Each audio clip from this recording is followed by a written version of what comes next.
સુરેન્દ્રનગરની ધ્રોલ પાલિકાના ward number 7ની ચૂંટણી માટે આજે મતદાન। વોર્ડ નંબર 7ની ચૂંટણી માટે સવારે 8 વાગ્યાથી મતદાન શરૂ થયું। શાંતિપૂર્ણ માહોલમાં વોર્ડ નંબર 7 માટે ચાલી રહ્યું છે મતદાન। કોંગ્રેસના ઉમેદવારનું અવસાન થતાં આ વોર્ડની ચૂંટણી રહી હતી મોકૂફ, જ્યારે ધ્રોલ પાલિકામાં અન્ય 6 વોર્ડમાં થઈ ચૂક્યું છે મતદાન। ધ્રોલ પાલિકામાં અન્ય 6 વોર્ડના પરિણામમાં ભાજપનો ભગવો છે। તો જામનગરની ધ્રોલ પાલિકાના વોર્ડ નંબર 7ની ચૂંટણી માટે આજે મતદાન સવારના 8 વાગ્યાથી જ આ મતદાનની શરૂઆત થઈ ચૂકી છે। શાંતિપૂર્ણ માહોલમાં વોર્ડ નંબર 7નું મતદાન ચાલી રહ્યું છે। ધ્રોલ પાલિકામાં અન્ય 6 વોર્ડમાં મતદાન થઈ ચૂક્યું છે। વધુ માહિતી સાથે સંવાદદાતા રવિ ફોન લાઈનથી જોડાઈ ચૂક્યા છે। જી રવિ, સવારે 8 વાગ્યાથી મતદાન, કેટલું મતદાન થયું અને કેવો માહોલ?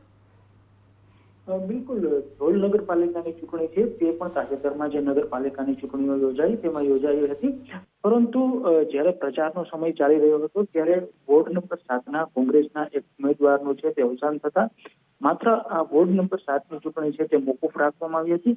તેના માટે આજે સવારે 8 વાગ્યાથી મતદાન છે તે યોજાઈ રહ્યું છે। મળતી માહિતી પ્રમાણે 10:30 વાગ્યા સુધીમાં 20% વધુ મતદાન છે તે થઈ ચૂક્યું છે, એટલે કે આજે સાંજે 6 વાગ્યા સુધી અહીંયા મતદાન છે તે થાય તેના માટે વહીવટી તંત્ર દ્વારા, પોલીસ તંત્ર દ્વારા તમામ વ્યવસ્થાઓ છે તે કરવામાં આવી છે અને હાલ શાંતિપૂર્ણ રીતે વોર્ડ નંબર 7 ધ્રોલ નગરપાલિકા માટે મતદાન છે તે ચાલી રહ્યું છે। જી રવિ, સમગ્ર માહિતી બદલ આભાર।